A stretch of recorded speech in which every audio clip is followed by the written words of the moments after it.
किसी को सोने के सुख साज मिल गया यदि ऋण भी कुछ आज, चुका लेता दुख कल ही ब्याज, काल को नहीं किसी की लाज।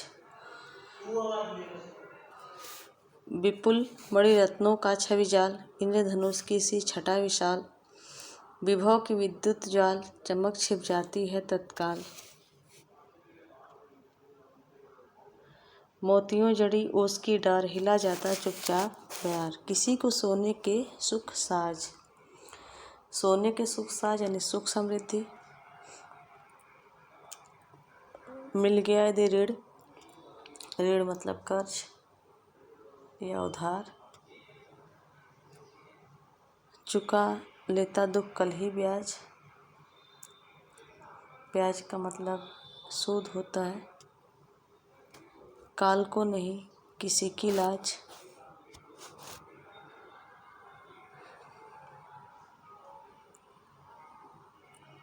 काल यानी समय। विपुल मणि रत्नों का छवि जाल, इंद्रधनुष की सी छटा विशाल, विभव की विद्युत ज्वाल, चमक छिप जाती। विभव यानी वैभव, धन संपत्ति।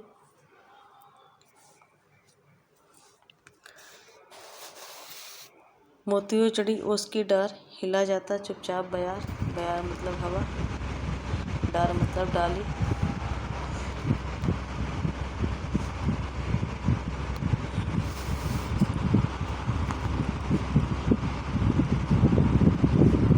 इस पद्य में सुख दुख के चक्र को समय के साथ जोड़कर स्पष्ट किया गया है। किसी को सोने के सुख साज मिल गया यदि ऋण भी कुछ आज, चुका लेता दुख कल ही ब्याज, काल को नहीं किसी की लाज। इन पंक्तियों में कवि कहते हैं कि सुख मानव का स्थायी साथी नहीं होता। यदि आज किसी को सुख सुविधाओं के साधन उधार प्राप्त हो भी जाए तो समय का चक्र कल उसे इतना कमज़ोर और दुखी बना देता है कि उसे प्राप्त सारे साधन जो ब्याज सहित चुकाने पड़ जाते हैं और उसकी दशा जो है बहुत ही खराब हो जाती है। काल को नहीं किसी की लाज, और इस काल को, इस समय को किसी की लाज नहीं है। और कवि ने समय को निर्लज महाजन की तरह माना है। जैसे कि जो महाजन होता है अगर उसे कुछ ऋण ले तो ब्याज के रूप में सब कुछ छीन लेता है, उसे किसी प्रकार का नहीं लगता। तो ये कह रहा है कि सुख अगर किसी मनुष्य को सुख समृद्धि मिल गई और ऋण भी मिल गया तो ये जो काल रूपी जो महाजन है वो ब्याज सहित जो उस ऋण को वसूल कर लेता है और उस व्यक्ति की दशा जो है बहुत खराब हो जाती है। इस प्रकार कवि ने समय को निर्लज महाजन की तरह माना। विपुल मणि रत्नों का छवि जाल, इंद्रधनुष की सी छटा विशाल, विभव की विद्युत ज्वाल, चमक छिप जाते तत्काल। कवि कह रहे हैं कि मानव द्वारा असंख्य मणियों और रत्नों के रूप में संचित संपत्ति जो है इंद्रधनुष की तरह चकाचौंध करने वाली होती है और अत्यंत ही मनमोहक होती है, पर वह उसी क्षण भर में नष्ट हो जाने वाली है। विभव की विद्युत ज्वाल, चमक छिप जाती है, वह क्षण भर में नष्ट हो जाने वाली भी है। जिस प्रकार बिजली की आग अपनी चमक बिखेर कर क्षण भर में किसी अज्ञात संसार में विलुप्त हो जाती है,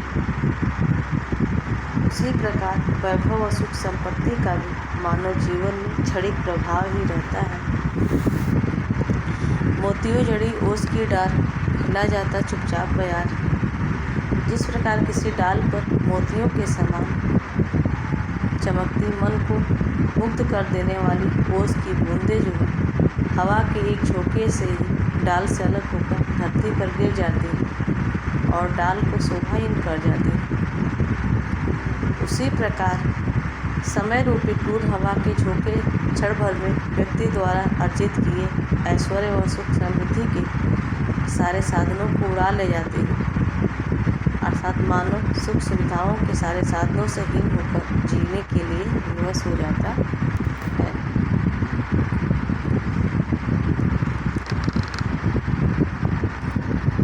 काव्य सौंदर्य। इस पद्यांश में सत्य को स्थापित करने की कोशिश की गई है कि मानव जीवन में दुख दर्द की ही प्रधानता है। रस करुण रस है। भाषा संस्कृत निष्ठ कड़ी बोली है। शैली प्रतीकात्मक है। अलंकार अनुप्रास उपमा रूपक एवं मानवीकरण गुण प्रसाद है। शब्द शब्द लहरा है।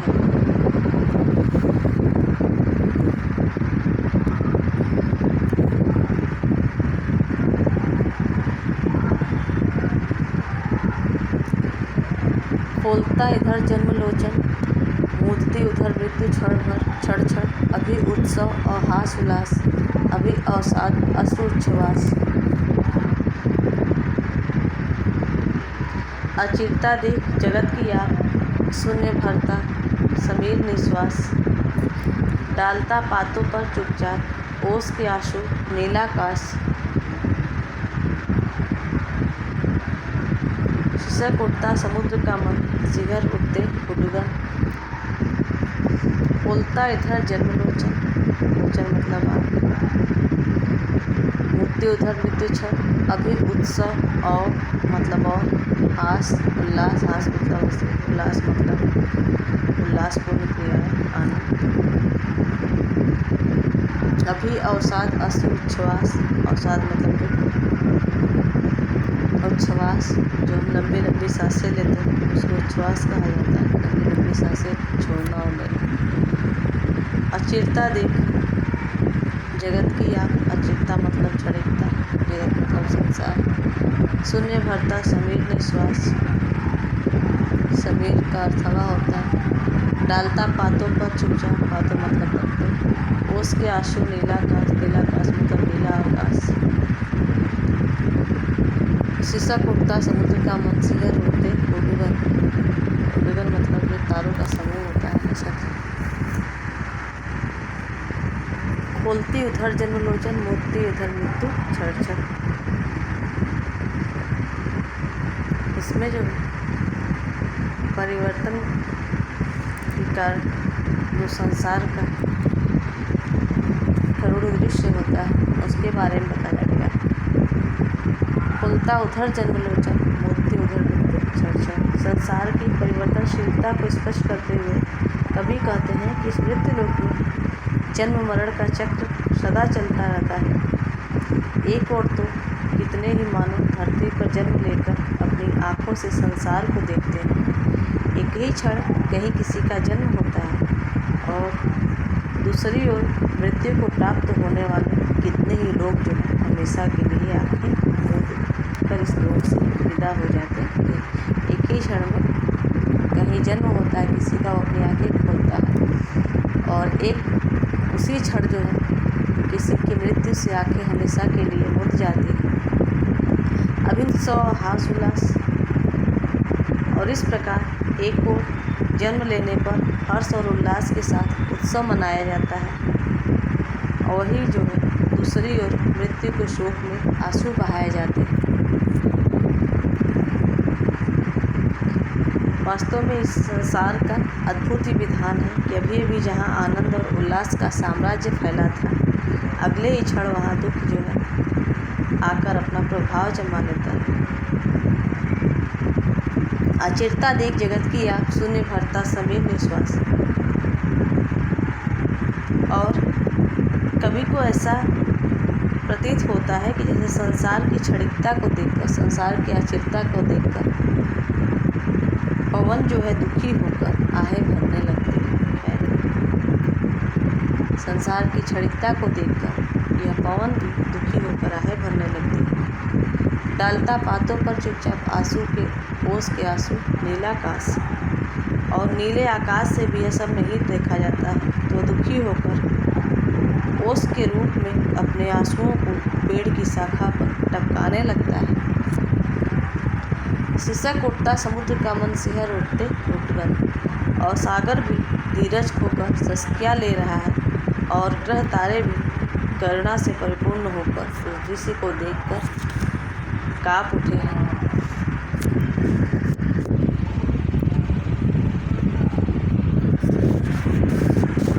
कवि जो है संसार की परिवर्तनशीलता को स्पष्ट करते हुए कहते हैं कि इस मृत्यु लोक में जन्म मरण का चक्र सदा चलता रहता है। एक और तो कितने ही मानव धरती पर जन्म लेकर अपनी आँखों से संसार को देखते हैं, तो दूसरी ओर मृत्यु को प्राप्त होने वाले कितने ही लोग हमेशा के लिए अपनी आँखें मूंद कर इस लोक से विदा हो जाते हैं। इस प्रकार एक ओर जन्म लेने पर हर्ष और उल्लास के साथ उत्सव मनाया जाता है, वहीं दूसरी ओर मृत्यु के शोक में आंसू बहाए जाते हैं। वास्तव में इस संसार का अद्भुत विधान है। अभी अभी जहाँ आनंद और उल्लास का साम्राज्य फैला था, अगले ही क्षण वहाँ दुख बरबस आकर अपना प्रभाव जमा लेता है, और कवि को ऐसा प्रतीत होता है कि जैसे संसार की क्षणिकता को देख पवन भी दुखी होकर आहें भरने लगती है, और नीले आकाश से भी यह सब नहीं देखा जाता तो दुखी होकर आंसुओं के रूप में ओस की बूंदों को पेड़ की शाखाओं पर टपकाने लगता है, और सागर भी जो है धीरज खोकर सिसकियाँ ले रहा है, और ग्रह तारे भी करुणा से परिपूर्ण होकर उस दृश्य को देखकर काँप उठते हैं। काव्य सौंदर्य। प्रस्तुत पद्यांश में प्रकृति को मानवीय दुखों में सहचरी बनाने का भाव प्रकट किया गया है। रस करुण रस है। भाषा संस्कृत निष्ठ खड़ी बोली है। शैली प्रतीकात्मक है। अलंकार पुनरुक्ति प्रकाश अनुप्रास एवं मानवीकरण है। गुण प्रसाद है और शब्द शक्ति लक्षणा है। हे निष्ठुर परिवर्तन, तुम्हारा ही तांडव नर्तन, विश्व का करुण विवर्तन, तुम्हारा ही नयन उन्मिलन, निखिल उत्थान पतन। अरे बासुकी सहस्त्र फन, लक्ष्य अलक्षित चरण तुम्हारे, चिन्ह निरंतर छोड़ रहे हैं जग के विक्षत वक्ष स्थल पर। शत फेनोच्छ्वसित स्फीत फुत्कार भयंकर, घुमा रहे हैं घनाकार जगती का अंबर। मृत्यु तुम्हारा गरल दंत, कंचुक कल्पांतर, अखिल विश्व ही विवर वक्र कुंडल दिक्मंडल। अहे निष्ठुर परिवर्तन, निष्ठुर मतलब कठोर निर्दयी। तांडव नर्तन प्रलयकारी नृत्य। विश्व का करुण विवर्तन, विवर्तन मतलब परिवर्तन। तुम्हारा ही नयनोन्मिलन, नयनोन्मिलन मतलब आँखें खोलना और बंद करना। नयन मतलब आँख होता है, उन्मिलन आँखें खोलना और बंद करना। निखिल उत्थान पतन, निखिल मतलब संपूर्ण, संपूर्ण। उत्थान मतलब उन्नति, पतन मतलब अवनति। अरे बासुकी सहस्त्रफन, बासुकी एक सर्प का नाम है। सहस्त्रफन मतलब हजार फन। लक्ष्य अलक्षित चरण, लक्ष्य मतलब लाखों, अलक्षित मतलब अदृश्य। चरण तुम्हारे चिन्ह निरंतर, चरण मतलब पैर। छोड़ रहे हैं जग के विक्षत मतलब घायल। वक्षस्थल यानी छाती। शत फेनोच्छ्वसित मतलब शव। फेनोच्छ्वसित मतलब फेन उगलते हुए। स्फीत फुत्कार भयंकर, स्फीत मतलब व्यापक, फुत्कार मतलब फुंकार। घुमा रहे हैं घनाकार जगती का अंबर। घनाकार मतलब घन के आकार का, बादल के आकार का, विशाल। अंबर मतलब आकाश। मृत्यु तुम्हारा गरल दंत, गरल मतलब विष होता है, दंत मतलब दांत, विष का दांत। कंचुक कल्पांतर, कंचुक मतलब केचुली। कल्पांतर मतलब दो कल्पों के मध्य का समय, दो युगों के मध्य का समय।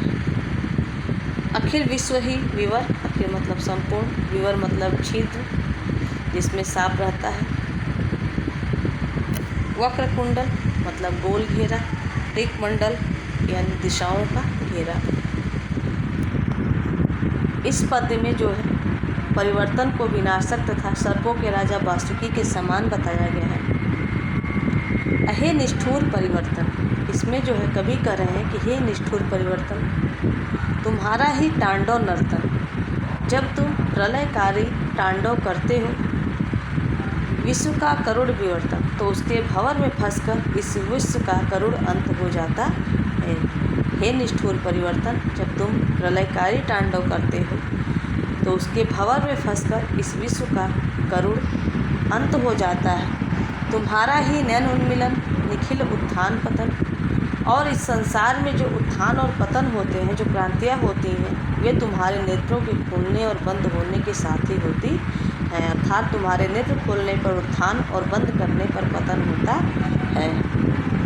अरे वासुकी सहस्त्र फन, हे सहस्त्र फनों वाले वासुकी, हे हजारों फनों वाले वासुकी, लक्ष्य अलक्षित चरण तुम्हारे चिन्ह निरंतर, तुम्हारे लाखों अदृश्य चरण जो है छोड़ रहे हैं जग के विक्षत वक्ष स्थल पर, इस संसार के घायल वक्ष स्थल पर निरंतर अपने चिन्ह छोड़ते चलते हैं। अरे वासुकी सहस्त्र फन, हे सहस्त्र फनों वाले वासुकी, लक्ष्य अलक्षित चरण तुम्हारे चिन्ह निरंतर छोड़ रहे हैं कि जग के विक्षत वक्ष स्थल पर, तुम्हारे लाखों अदृश्य चरण जो है इस संसार के घायल वक्ष स्थल पर निरंतर अपने चिन्ह छोड़ते चलते हैं। शत शत फेनोच्छ्वसित स्फीत फुत्कार भयंकर, और तुम्हारे विष के झागों से भरी हुई और सारे विश्व को अपने लपेट में ले लेने वाली जो सैकड़ों फुंकारे हैं, घुमा रहे हैं घनाकार जगती का अंबर, जो तुम्हारे विष के झागों से भरी हुई और सारे विश्व को अपनी लपेट में ले लेने वाली जो सैकड़ों भयंकर फुंकारे हैं, इस संसार के मेघों के आकार से परिपूर्ण आकाश को निरंतर घुमाती रहती है। घुमा रहे घनाकार जगती का अंबर, इस संसार के मेघों के आकार से परिपूर्ण आकाश को, मेघों के आकार से परिपूर्ण आकाश को निरंतर घुमाती रहती है। मृत्यु तुम्हारा गरल दंत कंचुक कल्पांतर, हे परिवर्तन रूपी वासुकी, मृत्यु ही तुम्हारा जहरीला दांत है। हे परिवर्तन रूपी वासुकी, मृत्यु ही तुम्हारा जहरीला दांत है और कंचुक कल्पांतर, और दो कल्पों के बीच का समय ही मानो तुम्हारी केचुली है। अखिल विश्व ही विवर, और यह समस्त संसार ही मानो तुम्हारे रहने की बिल है, और वक्र कुंडल दिक्मंडल और दिशाओं का घेरा ही मानो तुम्हारी गोलाकार कुंडली है। इसमें जो है परिवर्तन को कठोर कहा गया है कि उसके ही प्रलयकारी नृत्य से जो है इस संसार का करुण परिवर्तन होता है और इस संसार का अंत हो जाता है, और उसकी आँखें और खोलने और बंद करने से इस संसार का उत्थान और पतन होता है। वासुकी सर्पों के राजा सहस्त्र फन वाले तुम्हारे लाखों अलक्षित चरण जो हैं इस संसार के विक्षत वक्ष स्थल पर अपने तुम्हारे चिन्ह जो है निरंतर छोड़ रहे हैं, और तुम्हारे विष के झागों से भरी हुई और सारे विश्व को अपनी लपेट में ले लेने वाली सैकड़ों भयंकर फुंकारें इस संसार को मेघों के आकार से परिपूर्ण आकाश को निरंतर घुमाती रहती है। हे परिवर्तन रूपी वासुकी, मृत्यु ही तुम्हारा जहरीला दांत है, और दो कल्पों के बीच का समय ही मानो तुम्हारी केचुली है, और यह समस्त संसार ही तुम्हारे रहने की बिल है, और दिशाओं का घेरा ही मानो तुम्हारी गोलाकार कुंडली है, क्योंकि सांप जब कुंडली मारकर बैठा है तो गोल गोल ही बैठता है। इसका काव्य सौंदर्य। इस पद्यांश में कवि ने परिवर्तन की उपमा जो है वासुकी से देकर उसके भयंकर रूप को चित्रित किया है। रस शांत है, भाषा संस्कृत निष्ठ खड़ी बोली है, शैली प्रतीकात्मक है, अलंकार अनुप्रास उपमा रूपक एवं मानवीकरण है, गुण प्रसाद है, शब्द शक्ति लक्षणा और व्यंजना है। हमारा परिवर्तन जो है, परिवर्तन नामक पाठ जो है आज ख़त्म हुआ। अब इसके बाद सुमित्रा नंदन पंत द्वारा रचित ही बापू के प्रति है। जो कि हम दूसरे वीडियो में पढ़ेंगे।